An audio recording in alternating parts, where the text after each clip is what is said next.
So today we're going to go over one of the most common conditions in clinical practice, that being low back pain.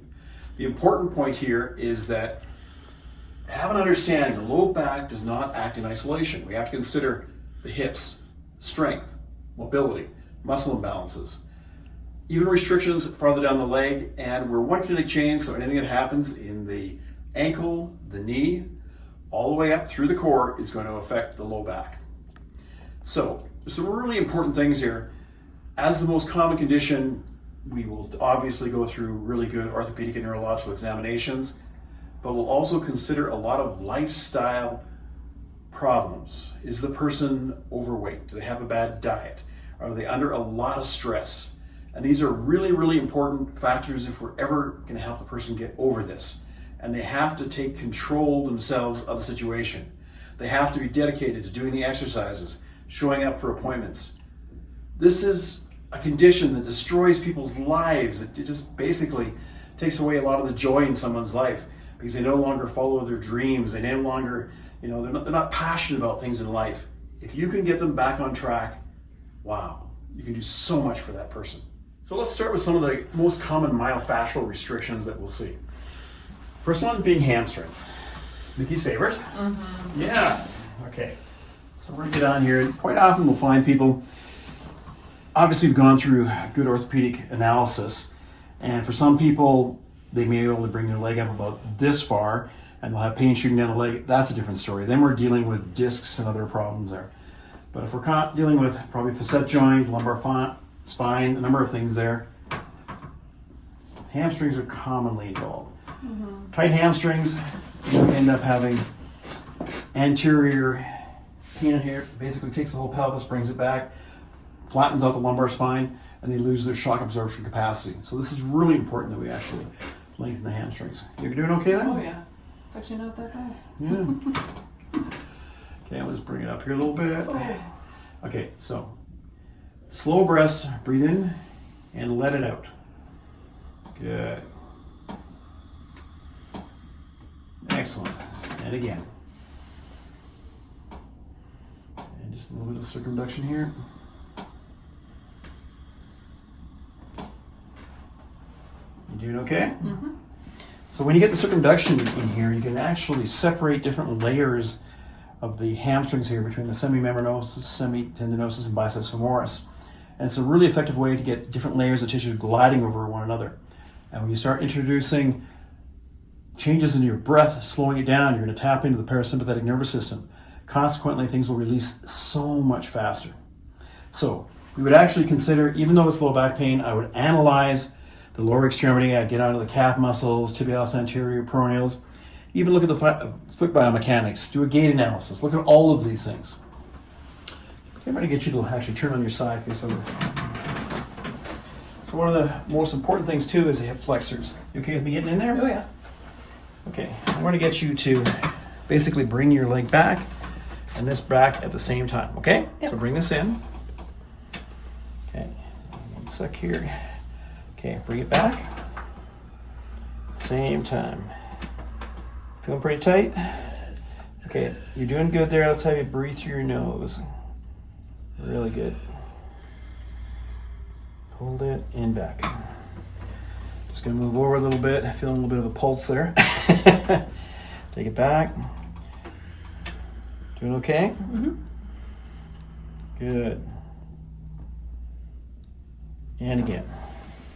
Lie on your back. Of course, in each of these, I would treat both sides, and I would go through multiple passes until I actually felt a release in the area, if it was restricted to begin with. I'm going to take a quick look at your adductors. Okay, a little bit tight there. Okay, deep breath in and out. Okay. You okay? Tight, tight, tight. Okay, breathe in and out. Just let go, let go, let go. Good.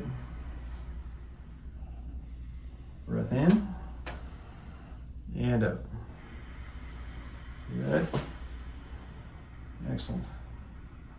Hold and back.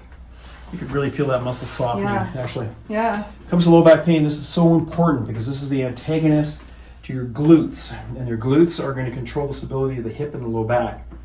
If this is tight and contracted, neurologically, this is going to dampen the glutes, so they're going to lose their strength and stability in the area. Let me get you to have a seat for a second here, Mickey. Just face straight forward. Of course, just as important as getting on the legs, working your way through up and through this area, and I haven't even got onto the glutes yet, which I would. You also need to get directly in the low back on the erector spinae. Just grab your shoulders opposite side. Okay, and I'm going to get you to just kind of lean over here. Take it over. That's okay, but let me just bring this up a little bit here. Okay, now over, over, over. Okay, and again. Doing okay? Yep. That's not really too bad, is It's it? actually not bad at all. No, this doesn't feel too bad. If I found restrictions, then I would have to address any kind of problems, obviously bilaterally in that area, to release it. I'm going to have you go face down here. Now, a really important aspect of treatment is actually going to be combining TCM, or traditional Chinese medicine, with myofascial release. And we haven't even gone to any kind of manipulative therapy yet. But let's consider a few acupuncture points. So I'd like to give you a couple points here in terms of acupuncture. If we're actually working on the area, I would probably consider, it could be up to 6-7 different points and combining it. But if we do this with the myofascial release work, it really expedites the process. So let's go to one here called bladder 46. This is 3 chun, or 3 thumb widths, lateral to the lower border of T7. The bottom of the scapula, taking it over to the spine. And good. And we're just going to take this a few points over here to right in here, and this side here.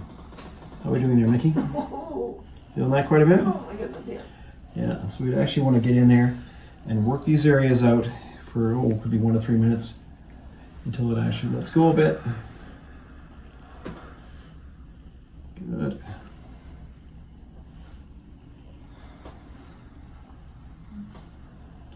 And we could actually go and drop down there a bit. Excuse me. Bump on the camera here. And let's go to the ribs straight across from here. And then crest is about L5. Moving up here, 4, 3, 2. Good. And we're going to go to bladder 23, which is about 1.5 widths over, approximately here from L2, taking about there, and down. How are we doing there, Mickey? That's good. Yeah. You can really feel that, can't you? Oh my goodness. Okay, breathing through your nose, deep breath in, let it out really slow. Good. Breath in again, and out. Good. One more time. And out.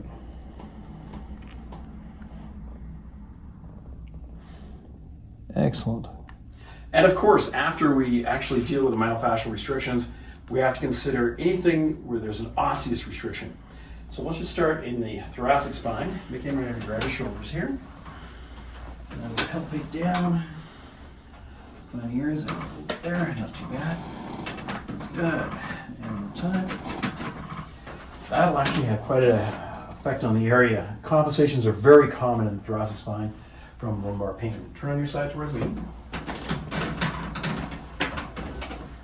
Check the SI joint and the lumbar spine.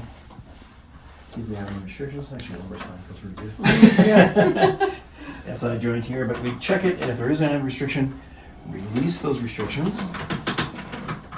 Good. Other side. Actually, was one there. Yeah. Another one. Not much.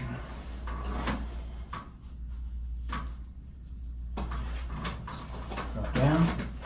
Perfect. On your back, please.